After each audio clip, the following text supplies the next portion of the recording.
விளாத்திக்குளம் பகுதியில் இருக்கக்கூடிய இளம் பெண்ணை மிகவும் கொடூரமான முறையில கொண்டு இருக்காங்க.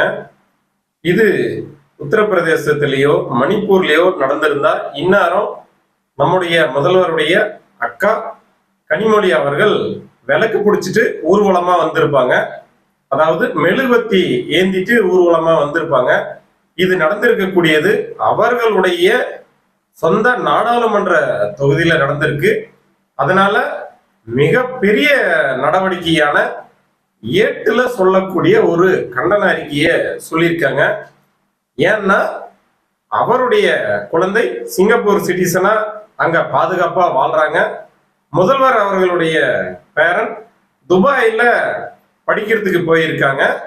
அவர்கள் மிகப்பெரிய தொழில் முறையான விஷயங்களை அவர்கள் குடும்பம் அவர்களுக்கு கொடுத்திருக்குது.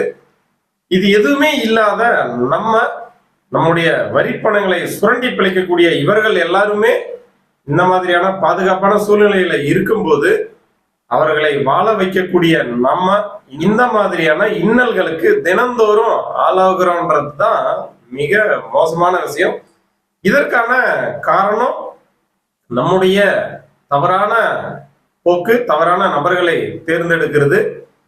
நம்ம கேட்கறதெல்லாம் ஒரே ஒரு விஷயம்தான்.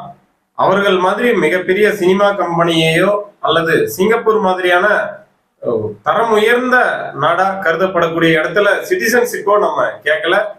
ஒரு சாதாரண வாழ்க்கை, பாதுகாப்பான வாழ்க்கை.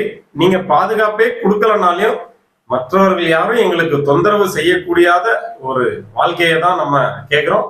அந்த மாதிரியான வாழ்க்கையை கூட இவர்களால் தர முடியவில்லை என்றால் இந்த மாதிரியான அரசாங்கத்தை தேர்ந்தெடுத்த நம்ம தான் வெட்கப்படணும்.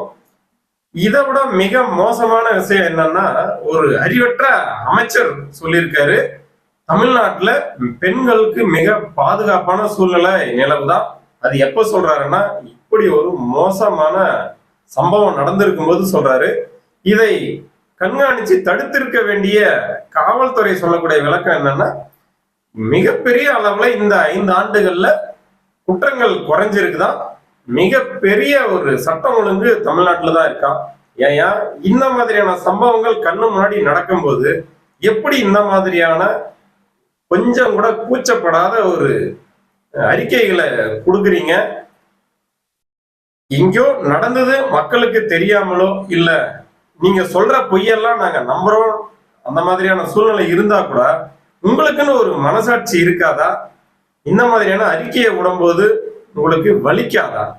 இதுவே அவரவர்கள் குடும்பத்துல இந்த மாதிரியான ஒரு சம்பவங்கள் நடந்திருந்தா இப்படிதான் நீங்க ஒரு பொய்யான அறிக்கையை கொடுத்து திரும்ப அதை தடுக்க தவறி மக்களை ஏமாற்றி இப்படி ஒரு இன்னலுக்கு ஆளாக்குவீங்களா?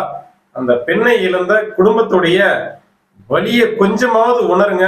அங்க காவல்துறை அதிகாரி அந்த கொலைக்கான நீதியை கேட்ட மக்கள் கிட்ட மிக மோசமான முறையில நடந்திருக்காரு. அவர்களை நீதி கேட்ட எல்லாரையுமே ரிமாண்ட் பண்ணிடுவாராம். இதை மட்டும்தான் இவர்கள் இந்த 5 ஆண்டுகள்ல சிறப்பா செய்யறாங்க. அதுக்கு உதாரணமா நேற்று அவரு பேசியிருக்காரு.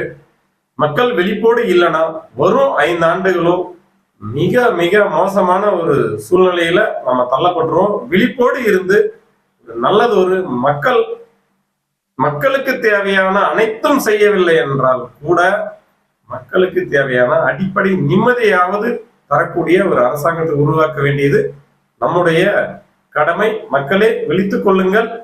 இல்லை என்றால் இந்த மாதிரியான பாதிப்புகள் அதிகரிச்சுட்டே இருக்கும். விழிப்போடு இருக்க வேண்டியது நம்முடைய கடமை.